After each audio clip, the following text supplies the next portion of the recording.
Welcome everyone, and thank you for joining the Disability Organizing Network this morning for our September webinar, Organizing Your Voter Education Forum. I'm very excited about today's webinar because we're going to be going through a lot of techniques to put on a good community organizing forum event around voting in the election this year. My name is Ted Jackson, and I am your webinar moderator for today. I'm also the Community Organizing Director at California Foundation for Independent Living Centers. If you experience any problems or have any questions, please email me at ted, that's T-E-D, at cfilc.org, or you can call me on my cell phone at 916-769-8821. Again, welcome to the Disability Organizing Network September 2014 webinar, Organizing Your Voter Education Forum. On this page we do have an image. It's the DO Network logo. And the DO Network, or Disability Organizing Network, organizes communities to build accessible communities where we live, work, learn, shop, play, and vote. Very important this year. And I'm going to tell you a little bit about today's presenters, and I'm really happy that we've got a couple of really wonderful presenters today. Our first presenter is Veda Florez, who's done a webinar and some other trainings with the Disability Organizing Network before. She's the Communications Outreach Coordinator for the Marin County Elections Department, and she's a board member of the League of Women Voters of the Bay Area. And I personally have experienced Veda doing outreach at farmers markets and things like that, and she does a great job, very thorough. Veda, welcome. How are you today?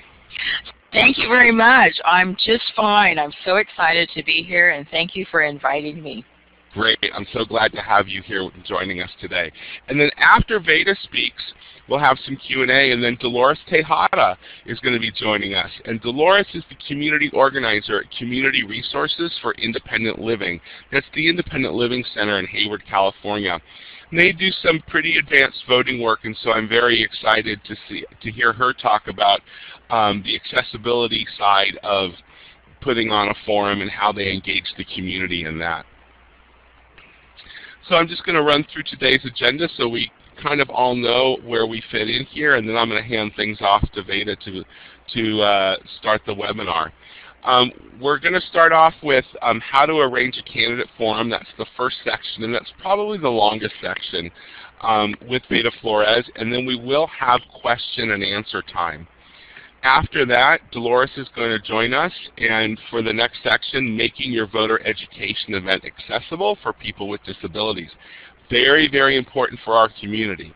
And one of the great things about making your event accessible is we really want to be modeling accessibility standards for candidates and campaigns and other folks in election fields. And then we'll have some question time after that. And then we're going to have some closing remarks from myself and to go over a few things, some important announcements from the Disability Organizing Network.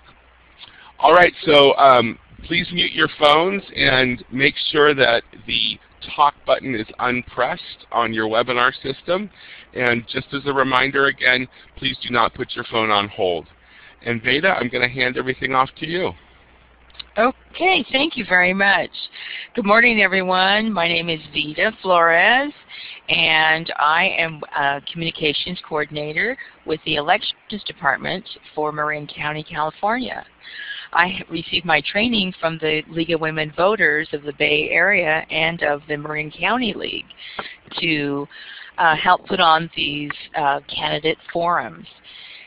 This PowerPoint presentation is meant to give you a few best practices to create a nonpartisan event. And that's one thing that the League of Women Voters is adamant about, is creating a nonpartisan event to let our viewers and attendees of our forum decide for themselves who they would like to vote for and have the opportunity to see each candidate and see which candidate puts the best foot forward. So here we will set the criteria well in advance, and we will create a no charge to the candidates debate where all the candidates are invited to attend. Next slide, please. And we have to decide what our goal is before we put on a forum. And this brings me to the question, what's the difference between a candidate debate and a forum? And a debate is traditional. Traditionally, we see debates and the candidates are standing in front of each other, they're facing each other, and they're talking to each other. They're not talking to the audience. That's the first difference. In a forum setting, the candidates are seated next to each other at a table, and they are looking out onto the audience or addressing a group of people. So that's the specific difference. A debate includes at least 2 candidates from the same race. So like a city council or a water district board, it's staged in a way that does not promote or advance one candidate over the other, and it allows the candidates to appear concurrently, so right next to each other, and then they're face-to-face confrontational style, where the candidates address each other. And a candidate forum is described in as a non-debate. Candidate forum is a non-debate. It's non-confrontational, it's friendly, and a lot of the candidates would prefer attending a forum rather than a debate. And the candidates are seated side by side. They're from the same race, such as a city council race or a water district board, and they are limited in the amount of time to answer a question. So that's one thing that we have to decide in advance if we want to give our candidates 1 minute, 2 minutes, or 3 minutes to address the questions. And we'll talk about that a little bit later. Excuse me. And the candidates address the audience and not each other. Now, the third opportunity that we have to create an event is something called a meet and greet. It's a gathering where we invite all the candidates from all the different races. So the Senate candidates are invited, city council candidates, and the water districts are all invited, and they're all in the same room together. They're usually in a row or in a semicircle around the audience. And in this type of a setting, we usually have only 2 or 3 questions because it takes a long time for each of the candidates to answer the questions. So the same question would be posed to all the candidates. And at a meet and greet, you might have as many as 10 different candidates from, 5 different elections or 5 different races. And in a meet and greet, it's very friendly and very social, and not all the candidates have to show up. So in a city council race, and especially for our November race, we have what they call the top 2 candidates. So in June, we may have had 5 different candidates, and through that election, it boils down to just 2 per race. So in a meet and greet, you may only have 1 candidate from 1 race attend these events. So you really have to decide what your audience wants. Does your audience want to see all the candidates for the same race, or does your audience want to see all the candidates, or potentially all the candidates for all the races? So that's the difference between the 2. All right, next slide, please. And if you have any questions, please let us know. Keep those in mind. Jot them down on a piece of paper. And when Ted tells us it's question time, please let us know. The next thing we want to do is determine the date and time, and location of our event. So we've decided to hold a candidate forum where we want everyone from the same race to attend. It's better to look at your calendar at least 3 weeks in advance if you can, and set a time where your audience can attend. So if we want people who work during the daytime to attend an event, we won't hold it at 10 o'clock in the morning. It just makes sense. We'd want to hold it 6 o'clock at night or on the weekends.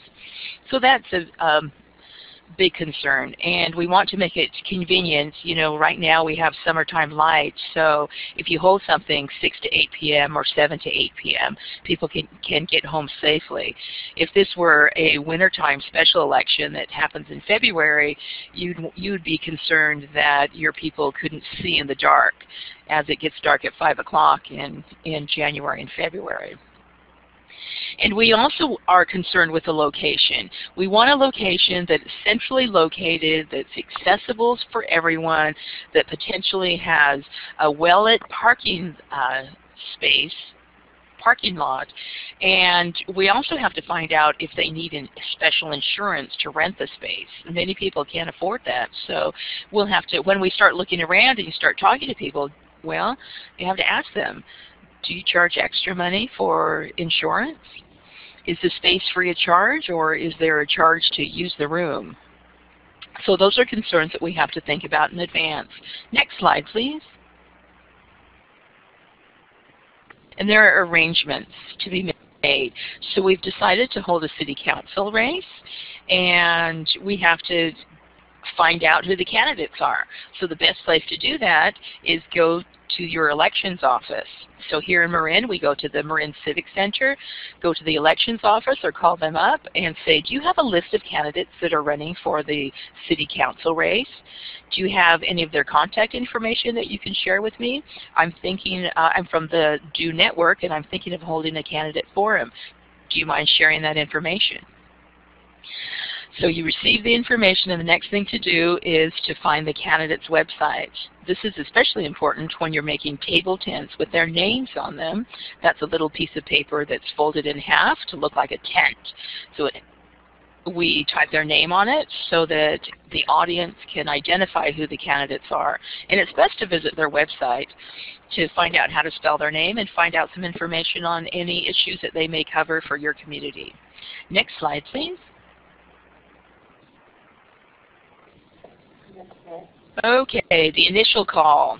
This is very important.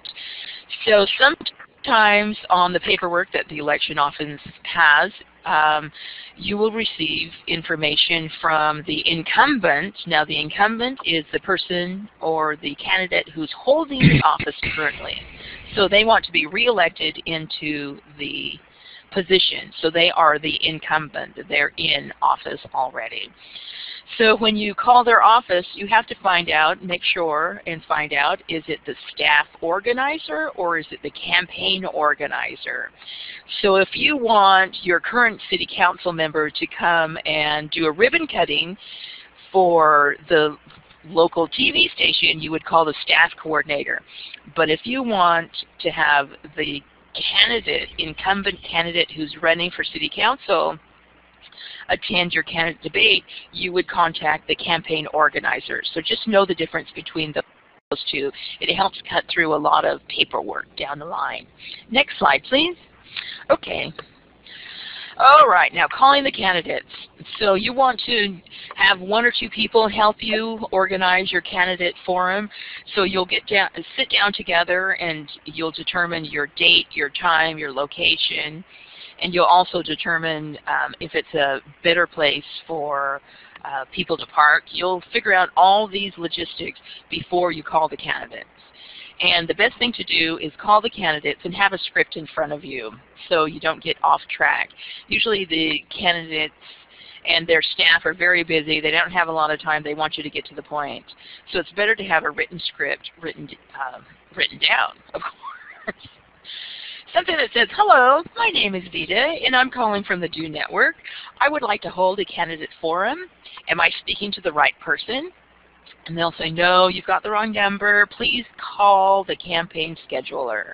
You'll do that, write down the number, call them up. Hello, my name is Veda. I'm from the DO network, and I'd like to hold a candidate forum. Am I speaking to the right person?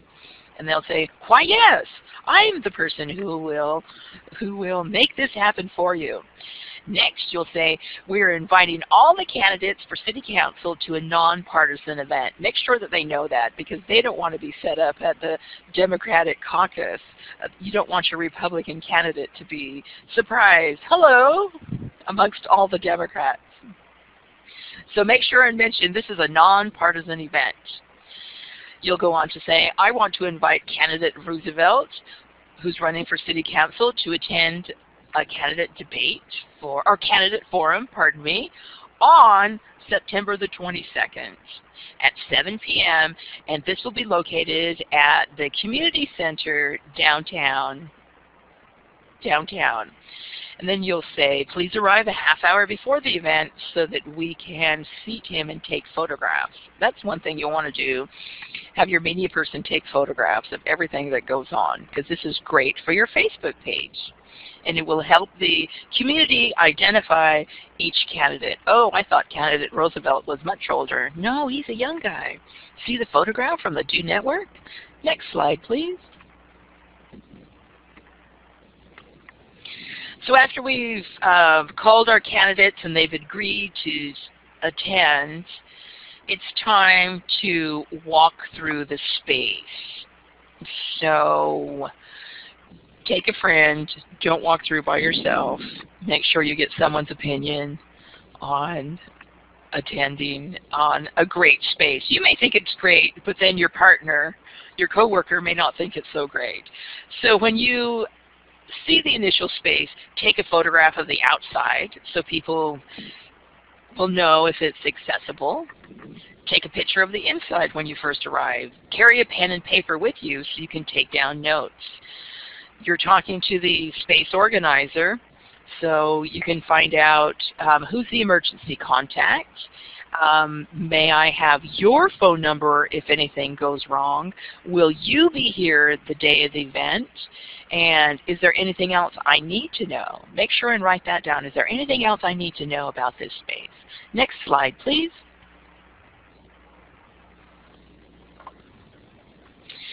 And here's some questions for your location coordinator. You know, what happens if it gets too hot or too cold? Can you show me where the thermostat is? Do I need a special key to get into the thermostat?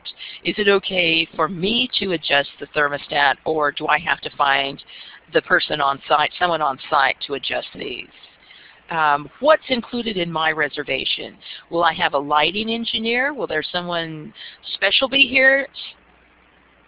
Will there be someone special here to adjust the lighting, or can you show me where the light switches are? Generally, when you first arrive at an event space, they'll turn the lights on. But as you walk to the restrooms, there may not be a light in the hallway. So that's why it's important to find out where the light switches are. Is there a sound engineer included in this? Will I need microphones? In your experience, here's a great question for you. In your experience, have you noticed that speakers need microphones? Well, if not, then you're okay. Here's another great question. Do you have microphones for us to use? And can you show me where to plug them in? You know, do I need to rent microphones? What's your experience? You know, these people have rented out this space a number of times, and they're happy to work with you in any way they can. So just remember, temperature, hot and cold, what's included in the reservation, sound, and lighting. Also remember, are the tables and chairs complimentary? Do you have them here, or are they stored across the corridor? If there's no tables and chairs, perhaps you can partner with other organizations, you know, other people who have a like-minded idea to attend a forum, and ask them to supply the chairs. Or you might ask the coordinator, you know, where can I get some chairs for free? What's your experience? Next slide, please. So once we've decided all the details and we're ready to set up the space, we really want to make it comfortable and convenient for the candidates. So we'll want to have tables and chairs. If you have a covering for the table, that's even better. Name tags, or what we call table tents, just writing their name on a piece of paper, folding it in half so it stands like a tent, is great for the audience. Make sure and have a bottle of water for them so they're comfortable. Make sure the space is well lit and it's cool. You know, if a candidate is sitting in front of a room with hot lights, they make it hot. So make sure and have a fan next to the table so it just circulates the air a little bit. And this is the next item is something I found out when I held my first candidate debate, that the candidate never comes alone. He's always with his entourage. And of course, the first thing they want to do is put a brochure in everyone's hand. The best thing to do is have a table at the back of the room where they can display their literature. And make sure and tell them that you've got half of this table to put your literature, so please allow the second candidate to have the rest of the table if you've only got one table, because they will take up the space and make it look like the event was created for them if you allow them to. Next slide, please. Okay, how to do it. So we've got everything arranged and we're ready to seat our candidates. Make sure and seat them in alphabetical order. We don't want to give an unfair advantage to the incumbent. This is usually what happens. So on the table tent, you'll just write their name. John Roosevelt, Democrat. You don't even have to put Democrat, just John Roosevelt. And you don't, many candidates forums put their job description. John Roosevelt, real estate agent. So you don't have to do that at all if you don't want to. All you need is their name legible in front of them. Make sure and explain the format to the candidate before it begins. Say something like, our forum will last an hour and 10 minutes. We have written questions for you, and you have 2 minutes to answer each question. Do you see our timekeeper in front of you? And this brings us to a very interesting area. Should I write the questions in advance, have them prepared, or should I take questions from the audience? And we're going to talk about this a little bit more. So I like to see if our candidates are prepared, and so I don't give the candidates the questions in advance. I don't want them to have canned answers. I want to see how they answer questions on their feet, you know, if they can think through the process, look at our audience in the eyes, and, you know, see if they're prepared in advance. So I don't give the questions to my candidates in advance, but that's up to you. Next slide, please. And here we are talking about the difference between receiving questions from the audience or having them written in advance. So when you get questions in the audience, you want to make sure you have an audience. What happens if you only have 5 people show up? They may not be able to generate enough questions. So if you're taking questions from the audience, you want to have a few in advance so that you can start on time. Sometimes it takes people a few minutes to start thinking about, oh, I can ask them a question. Well, let me think about that for a moment. So you want to have a few questions ready in advance, even if you're asking the audience for questions. So one advantage is that it's non-scripted. The viewers participate. You know, they feel like they are invested in the event that night. So if you are taking questions from the audience, you'll need to have cards and pens. You'll need to have someone who'll pick up the questions. You'll need to give the questions to a sorter who can read the questions and make sure it's a question and not just a comment or someone, a disgruntled resident who wants to, you know, bark at the candidates. You want to make sure that your questions are indeed a question. And that's where your question sorter, and you want the smartest person in the room to help sort these questions out and make sure they're written properly for the candidates to understand. And the question sorter will then take them to the moderator for the moderator to read. And the moderator will look at the questions sort of at the same time while they're listening to the candidates answer questions and put them in a specific order. Because if 5 people are asking a question on housing, you don't want to answer all 5 of them. Your question sorter will condense those into one question, and your moderator will ask the housing question after the transportation question. So they'll put those in proper order. So when we have our written questions in advance, we can arrange a broad spectrum, hard to say this morning, a broad spectrum of questions, and they can be balanced. So not the same 5 housing questions. So you can look at those in advance, run them through a board of directors or a group of organizers so that you can all agree on the kind of questions. So we'll also want to throw out the dumb questions, allow the moderator to relax a little bit and just interact with the candidates. And if you need help with written questions, the League of Women Voters is great for that. They can help you put together your questions in any order you want. Next slide, please. So now that we've determined if we're taking questions from the audience or having them written in advance, we have to talk a little bit about how we ask our questions. So we have the candidates seated in alphabetical order. For this November election, there'll only be 2 candidates except for your local city council or water district. Some of these races might have multiple candidates, but for the most part it'll be just 2 candidates. So they're seated in alphabetical order. The first question, as you can see from this slide, we have candidate Allen and candidate Levine. The first question goes to candidate Allen, and then Levine will answer it. The second question is started by candidate Levine and then answered by candidate Allen. And then we reverse that again. Question 3 is asked to candidate Allen and then candidate Levine, so that you're bouncing back and forth, taking turns. And this makes it a little bit more fair. Make sure that your timekeeper is positioned right in front of the candidates in the front row. The timekeeper will have a stopwatch. Generally, I like to ask my candidates to make their answers in 2-minute blocks.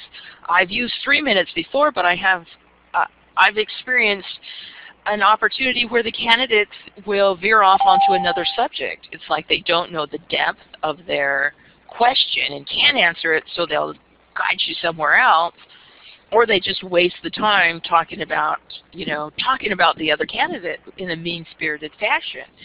So I think that 1.5 minutes or 2 minutes is the perfect length to ask questions to your candidates.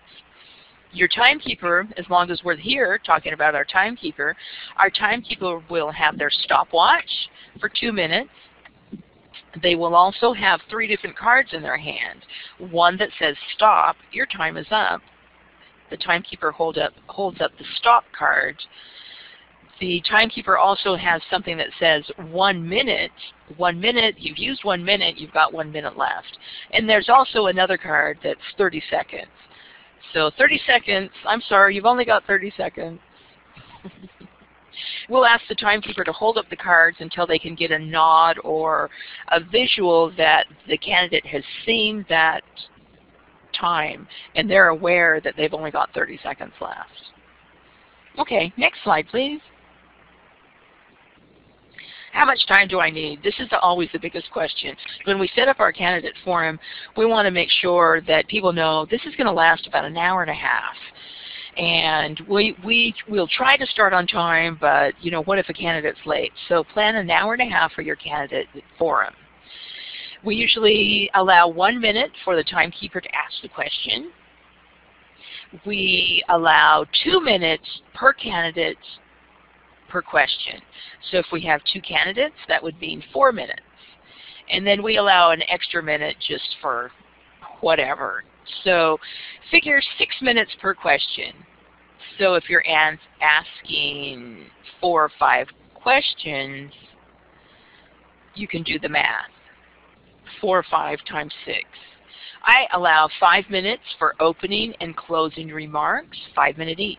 5 minutes for opening remarks. A lot of people like to have the American flag there and everyone stands up to say the Pledge of Allegiance. That's fun. Also, you want to have closing remarks.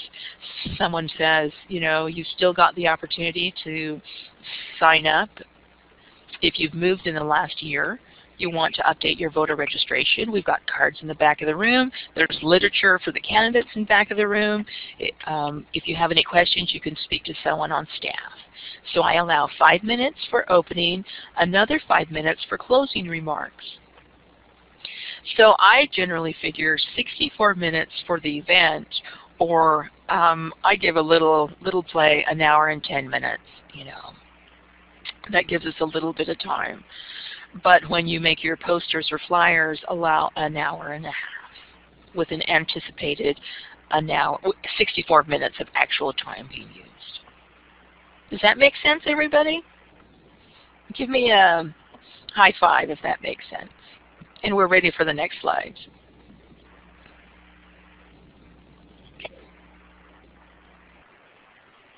Ooh, this is exciting. It's the day of the event and we're ready to go. The candidates are putting on their best ties and jackets and they're ready to go. Make sure and email and call all of your setup helpers and your timekeepers, your moderators, and the candidates that today's the day. Give them the time and the location of the event. Make sure and tell them arrive a half hour before the event. The setup people need to arrive about an hour and a half before the event. The timekeepers and the moderator just need to arrive a half hour before the event. Make sure that everybody knows the location, everybody knows where parking is, and everybody has the coordinators. That's you. You are the candidate forum coordinator. Make sure they have your telephone number. Let everybody know where parking is and ask the candidates if they need table space for their brochures. Next slide, please. Okay, we want to make this space comfortable for our guests. You know, how do we make it comfortable for them? Well, we might have pen or paper there if they want to make notes of their candidates' comments. You know, do we want to have some refreshments, some Twinkies and Kool-Aids? Do our guests need hearing devices? If they're non-English speakers, do they need interpreters and headsets? Okay. Provide voter registration forms at your forum if it's before October 20th, 2014. And remember that if someone fills out a voter registration form, they have 3 days to deliver the card to the Register of Voters office, or you can call your League of Women Voters and drop the cards off to them. Let them know if they're filling out a new voter registration card, if they've moved in the last year, that the ballot is not forwarded to their new address, and that they need to fill out a new voter registration card. Other things to make your guests feel comfortable is put some balloons at the curb. Make sure that there's a greeter outside the door if it's a hard to find location, and make sure that there is someone inside the door. So as soon as people arrive, they know what to do. Where do I go? Do I pick up a bottle of water? Do I pick up a card? Make sure and direct them. You know, hello, thank you for attending our voter forum. Would you like to pad and paper? We have refreshments here. Our candidates have brochures here. We have plenty of seating in the front of the room. Next slide, please. This is a lot of details that I'm giving you. And if you're not taking notes, you can always, and you're overwhelmed on how to start, you can partner with the League of Women Voters. They have years of experience. They've done this for years and years. And they can provide you with your timekeepers. They can help you with the questions or moderators. If you partner with the League, they will help you do everything. They'll even bring their stopwatch. So have a card that reads 1 minute on purple paper. Let's see, a 30-second card on yellow paper, and a red card that reads your time's up on red paper. So if they don't have their stopwatch and flashcards with them, you can make these yourself. But the League of Women Voters is well-respected, nonpartisan, and available to help you in any way that you need. Next slide, please. In Veda, before we move to the next slide, I just want to describe the two images on this slide here. One is the logo of the League of Women Voters, and the other one is a logo for Making Democracy Work. Yes, at the League of Women Voters, we don't care who you vote for, just as long as you participate in the process. So thank you very much for allowing me to share this information with you on setting up a forum. By now you should know the difference between a debate, a candidate forum, and a candidate meet and greet. Here's a shopping list for you on this page. This is everything that you need. You need cards, pencils, refreshments, hearing devices, stopwatch, your cards that display stop, 1 minute or 30 seconds. You'll also want to have table tents for your candidates, tables and chairs, and then I've left this other special needs box available for you to think about your audience. Think about your audience and think what they need. Will they need special transportation? So do they require a bus to pick them up and bring them to your location? And there's one area that I didn't talk to you about, and that's media. Make sure that you have someone create a beautiful flyer, or just doesn't even have to be beautiful, just as long as the information is written down legibly, clear with a date, time, location, which race it is, and that you're holding a candidate forum, not a debate. So you can post those on Facebook. If you have a Twitter account, you can tweet those, and make sure and partner with other organizations like the League of Women Voters, other community nonprofits like here we have something called Marin Grassroots, which encompasses anyone with disabilities, people from other countries that speak other languages. So make sure and include everyone so that you can have a packed house to make it worthwhile as you present this nonpartisan event for everyone to participate. Thank you very much. And again, my name is Veda Florez. All right, Veda, thank you so much. And now we're going to open the floor to questions. So I know that folks are going to have questions for Veda. If you're on the telephone line, you can press *6 to unmute your phone. And if you're on the webinar system, you just press that little talk button in the top left corner. And don't forget to press it again when you're done asking your question. The guy on the phone wants to ask a question. Okay, now I've done candidate forums too, and I did mine at the CDR office. We weren't quite as elaborate as what you guys did, and yes, you're right about the League of Women Voters. We have an excellent person here at the League who helps us very much. My question is, do you have to say outright that they can't endorse? A lot of the nonprofits are probably on this call here, or organizations that are just strictly 501c3s or the 501c4s, and they can't endorse. You have to. Have you had that happen? That they say, "Well, I'm not sure what we're doing here at this forum here. If you can't endorse, even though you try to tell them it's an informational thing." We've had that happen here with CDR, that we said, well, we can't endorse. All we can do is just This is interesting, and this is a little bit of an advanced question. As individuals, for what's going on. What do you say about that? Groups that are 501c4 have the opportunity to be advocates.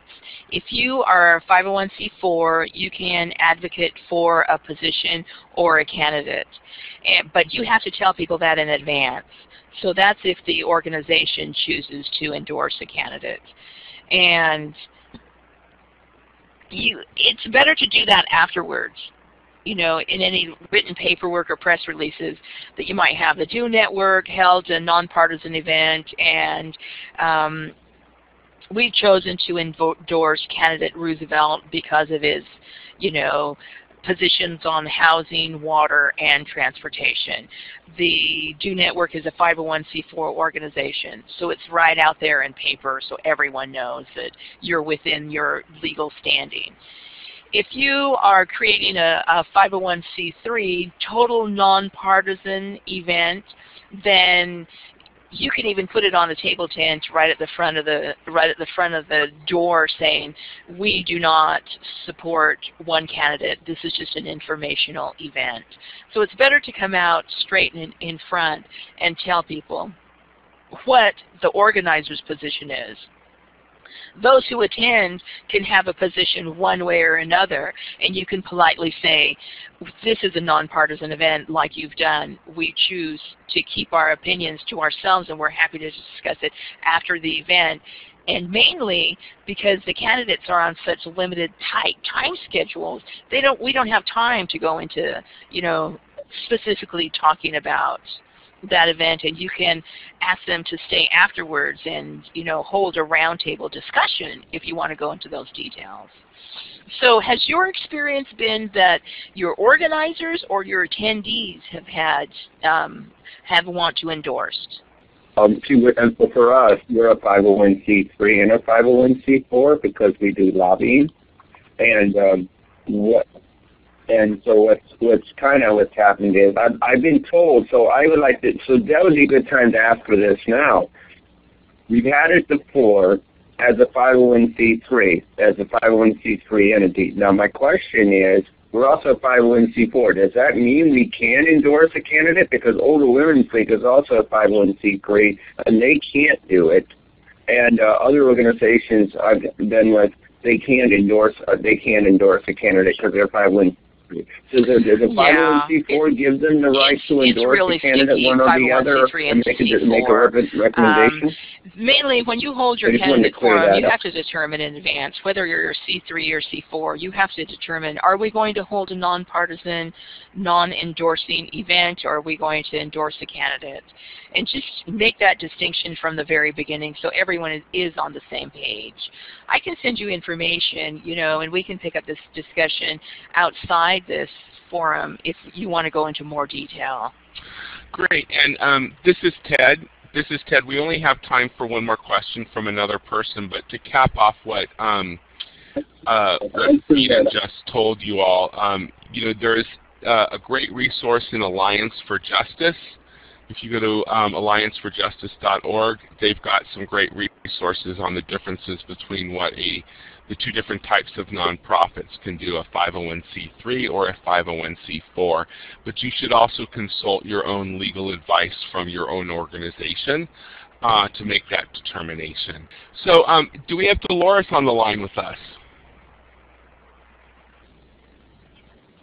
Great. Welcome, Dolores. How are you today? Yes, I am here. Great. Oh, I'm sorry to hear that. So we are going to ask folks to mute their phones by pressing *6 or make sure that the talk button on your webinar system is not pressed. And I'm going to let Dolores take it away and talk to us about how to make our event accessible. All right. Thank you, everybody, for having me. So I just want to talk about a couple things. And so what does accessibility kind of mean? I think we all have at least a legal understanding of the legal definition of what accessibility means and why that's important from a legal standpoint.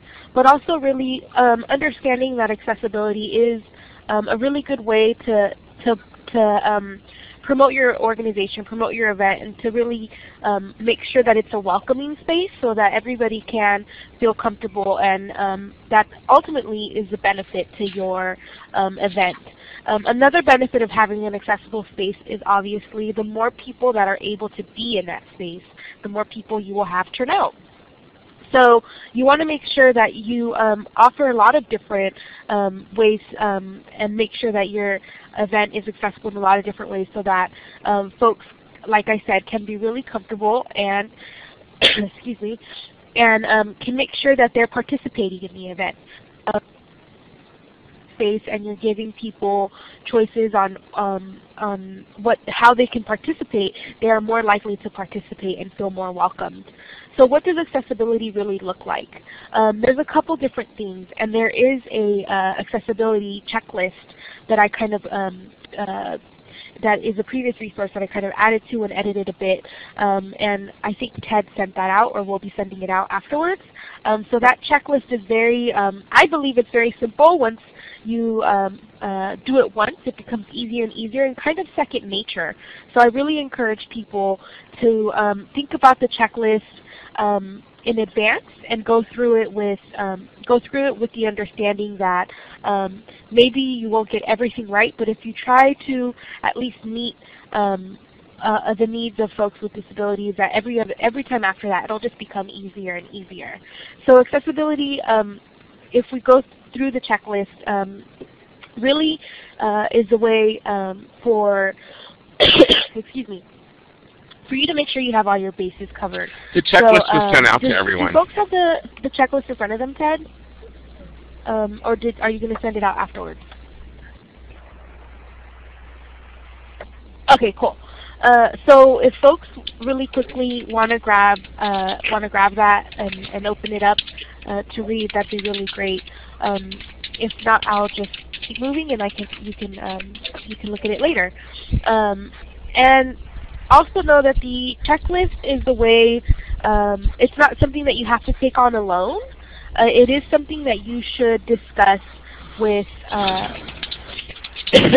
You should discuss with the folks that you're collaborating with, and really split up those responsibilities. And if you're doing the event with organizations that aren't disability focused, then it's a really good way for them to begin to understand what some of the needs are for people with disabilities, and for them to better serve folks with disabilities that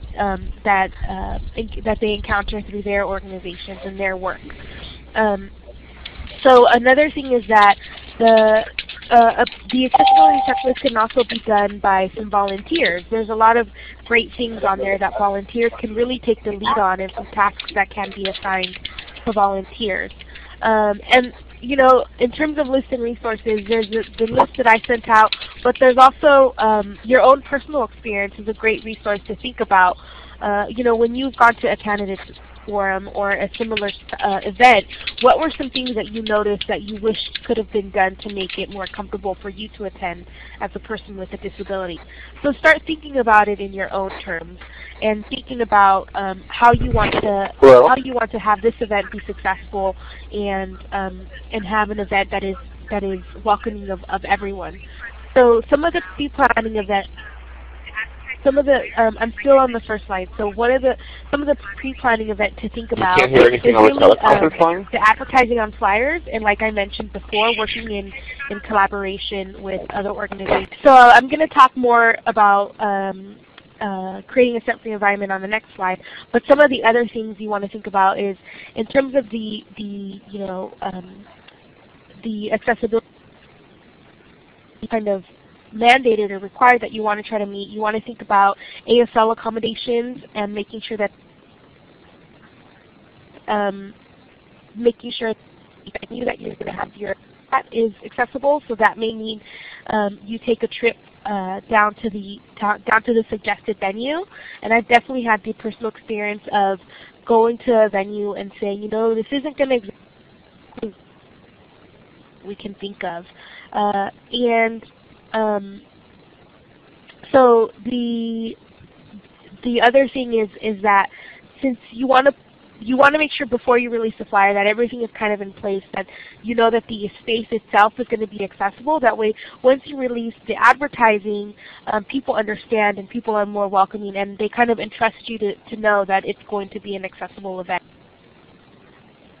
In terms of the building, I think there's some basic things that we all have an understanding of that are also on this checklist to make sure of, including that it's accessible, that it's there's no steps, or that if there is steps, there's a ramp in the entrance, that the doorways are wide enough, pathways are clear and unobstructed by tables, chairs, boxes, things like that.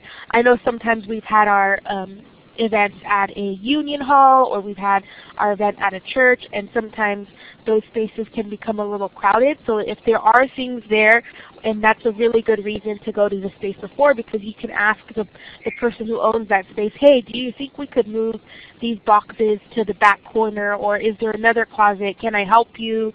Can we get some volunteers here so that we can have this space as open as possible? And also an accessible restroom is really, really important. And also, if the accessible pathway into the building is the alternative path and not very clear, to make sure there's some clear signs to indicate where the accessible entrance is, or that there's folks outside, greeters, volunteers, who are able to help people navigate the space as they come in. In terms of attendees, you want to make sure that it's a set-free environment. A lot of organizations and a lot of candidates aren't familiar with this type of standard that I know people with disabilities are as used to. So you want to make sure that you have the proper verbiage and, on the flyer. And that you're also letting candidates know and the organizations know that they want to promote this as well, so you don't want them to wear any scented products. And in terms of thinking about the attendees as well, is that it's close to public transit or transportation options, and I know Veda mentioned that a little bit earlier. I always like to have an event within 2 or 3, 4 at the most blocks from some sort of transit center or hub, because that's kind of in my experience, the capacity that folks are willing to walk. If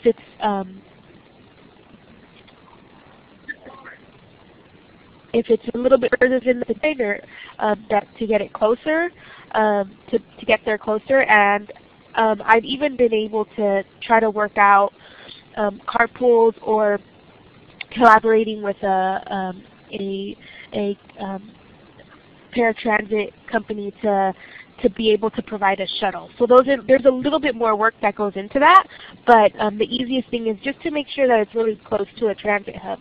And something that I've done in the past as well is provided people with the bus ticket to attend.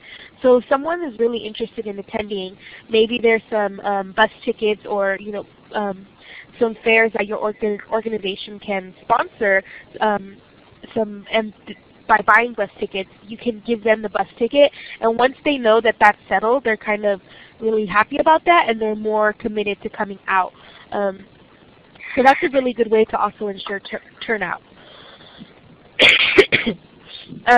So I think we could move on to the second slide if we're not there yet. I don't have my job is not working, so I don't have it open. But the other thing that I wanted to talk about that's on this checklist is communication. So ASL interpreters, if they're requested, you want to make sure you have the right language on the flyer and in all communications and advertisings, so that people know to request them, to have large print materials. The standard is 14 point, but I like going a little bit bigger than that, and I think I think most of the time people don't have a problem if you go a little bit bigger.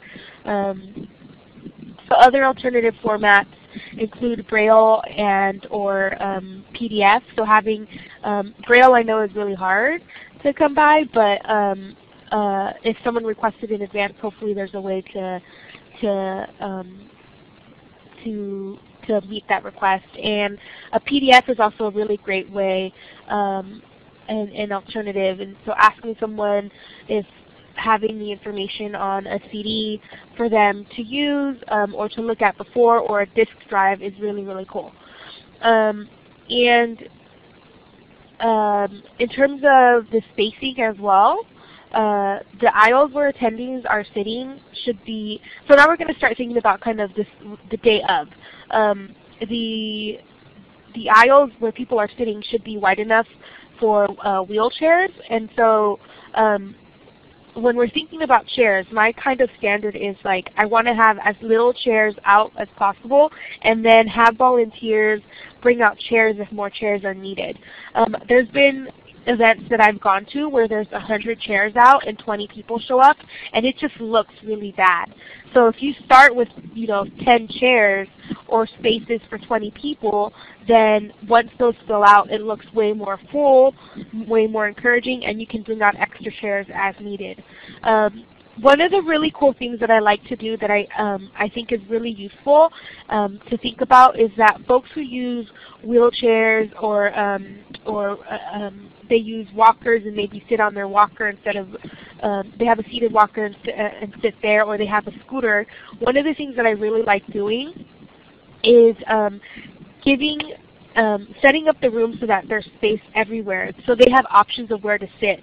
And one of the ways that I do that is I create alternative seats in each aisle. So the first row will have 5 seats in it, or 5 chairs in it, I should say, and then the end spaces are a little bit wider, and then the row behind that will have 8 chairs, and then the third row will have 4 chairs with space at the end. So people in wheelchairs can decide if they want to sit in the front row, that there's space up there for them to sit in the front row. And so I really like doing that because I think it spaces the room out a little bit better, and it provides people with a little bit more options of where they can sit. So one of the other things that I really want to talk about as well is making sure that people who speak say their name each time before they speak. And this is a really good way to make sure that people are following the conversation. And this is also a really hard one because people are very, they may not understand this all the time, but it's something that should be super clear with the candidates. And candidates kind of love saying their own name in a way, and they'll find creative ways to kind of throw it in there into what they're talking about. But each time when the candidates are answering the question again, they should be able to say their name. And it's also really useful too because depending on how the moderator is asking questions, each time it may be that they go in a different order. So it's really useful for people to especially those who aren't as familiar with the candidates, to follow along the conversation. One of the other things is to make sure that speakers aren't speaking too quickly so that the conversation can be really followed. And lastly, that people should really use a microphone, even the audience when asking a question. A lot of people will say, my voice is loud enough, and oh, they can hear me in the back, I'm sure. But you just kind of want to be firm and say, no, we're really asking everyone to use the microphone so that everyone can make sure they hear you better. And if you leave it up to the crowd, what I've seen is that if some people say, oh yeah, we can hear you in the crowd, you don't need the mic, that they're going to not want to use the mic. But there's always someone in the room afterwards who's like, I couldn't hear them, I wish they would have used the mic, but they didn't want to necessarily speak up and ask for that. So you just want to make sure that you set that standard from the beginning, and you make sure that you pass the mic along. And if you can have 2 mics, that's awesome. And it does get what they think is tedious to continuously pass the mic, but it's just really, really helpful for the audience. And that's definitely who you should be catering to at these events so that you make sure they get as much information as possible. Some other random things that I thought of when doing an event is some things that we normally don't necessarily think about, but that I've encountered. Excuse me. And some of those are straws for refreshments. And this, I think, is actually an accessibility thing as well, because there are some people, if you're going to have refreshments, who utilize straws when they're drinking. So I always make sure that I have straws for refreshments so that everyone has the opportunity to enjoy the beverages that you're offering. Some plastic cutting knives for food. That's also a basic thing, to make sure that if you have some appetizers, that folks are able to have some knives to just cut it apart and eat whatever you have out there more easily. And lastly, this is also something that Veda talked about, but assistance to help with activities such as writing. So volunteers work really well for this, and it's just someone who is able to offer to help if someone wants help writing something, or if someone wants to, maybe phrase their question and have you take notes for them, or whatever that may look like, that someone is willing to write it down. And the kind of standard that I use is that I just have volunteers ask every person when they're handing them the comment or the question card by saying, do you need help writing this? And if they ask that across the board to everybody, then folks are more likely to say, like, yeah, actually, I'm not really up for writing right now, or can you please write it down for me, or whatever it may be. And so folks are really appreciative when you offer to give them a hand that way. And then some of the more kind of basic accessibility things, again, on the second slide. We covered a lot of them, but on the second slide there's a lot more of the, I guess, formalized list for you to to look at and to have. There's also a really great scent-free environment verbiage there that you can put on your flyer or on emails or wherever it may be, and that's a really good addition to make sure to have on there so that folks can have a scent-free space. There's also a reasonable accommodations request phrase there that you also want to put on your flyer or on any emails or anything that you're doing to advertise your event. So I think all right, that's folks, pretty much it for this me. is a good time to ask questions for Dolores or any questions left over from Veda. Again, press *6 to unmute your phone, or you can press the talk button to activate your headset microphone to ask questions on the webinar system. And we have a few minutes for questions now. We had a candidate forum, and our candidate forum was held at Peace Action. Our candidate forum it was kind of like, it was a meeting room, so it wasn't all that accommodating. That was the thing of it is, how soon should you inform the building that you need a reasonable accommodation? And two, how soon do you need an RSVP from those who are attending that they need a reasonable accommodation? Because some things take longer than others. I can tell you in Sacramento, we had to have NorCal Center on Deafness come in and do the signing for us, and we also had to get materials in other formats. So what was the timeline that you had to make sure that all these things were done when you had your forum? Okay, so in terms of an accessible space or a meeting space, sometimes we don't have the option of switching the location. So as soon as you know, or those barriers kind of arise, you want to make sure, if it's not your space, that you let the building know that there is some things that should be changed. Maybe there's some tables that need to be removed or something like that. And so you want to do that as soon as you're trying to confirm the space. For me, that usually looks, depending on how big I plan on having the event be, it could be anywhere from 6 weeks to 2 months in advance. But you definitely want to do it before you start advertising the event. And so the second question about RSVPing, so when folks are RSVPing to you, I heard kind of two sides to this question. The first thing is that if you already are promoting this as an accessible event, and you want to make this as accessible as possible, if there's some sort of materials that the candidates have, you want to make sure that you ask them to bring accessible materials along as well, and they may ask you what that means.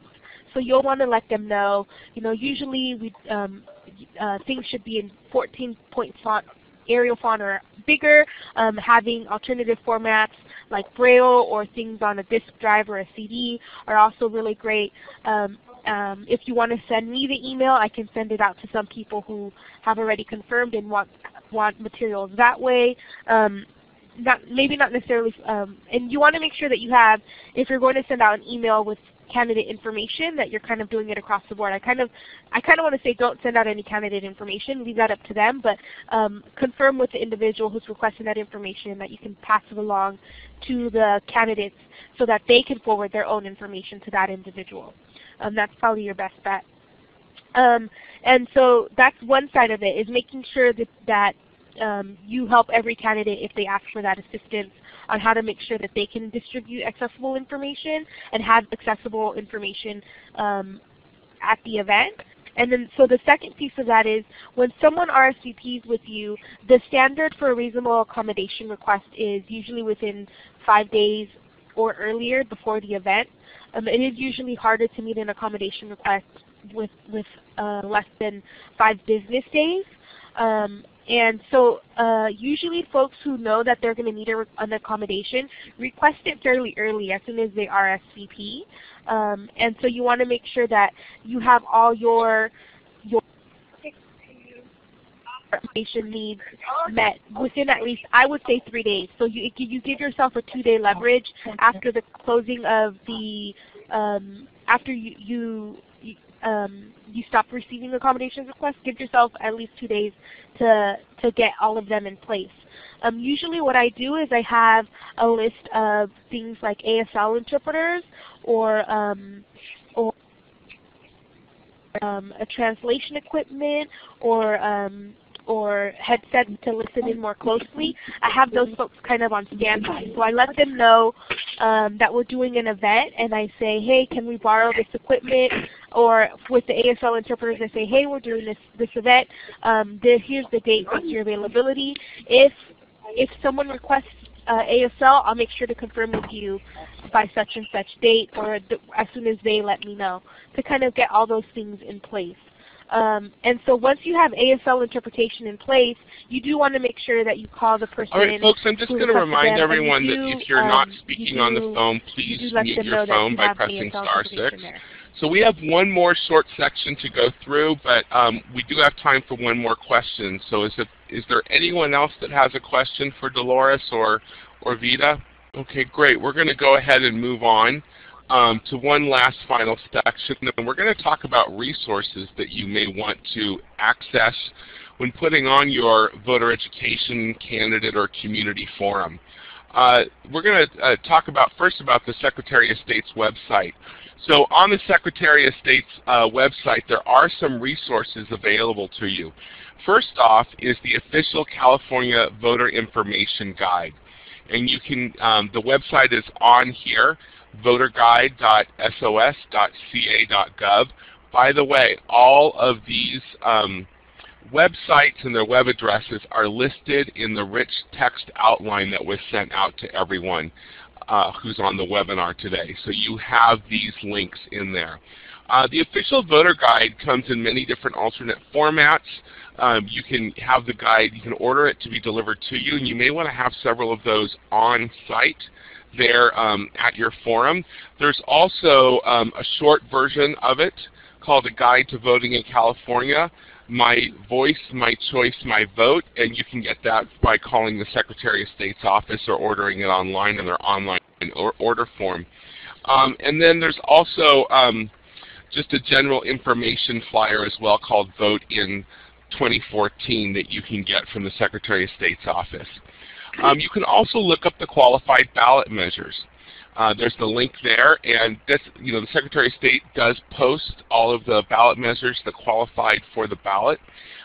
They're, obviously in the legal language and everything, so they're going to be a little bit wordy, and sometimes they're a little bit complicated, but we're going to talk in just a moment about another place you can get them in an easier format to look at. And then the Secretary of State's office also has a page for voters with disabilities that has a wide range of information from the Voter Accessibility Advisory Committee to the different links to the different accessible machines that are used in each county, as well as ordering your voter education materials in alternate formats like audio cassette, CDs, or downloading them on MP3s, or being able to visually watch the voter guide in American Sign Language. That's all on their website. And there is an alternate formats order form. By going to the Voters with Disabilities page, you can click on the order form and it will take you there. You can also access that from the first link at the top there, the California Voter Information Guide. And of course, as I did mention, the accessible voting machines.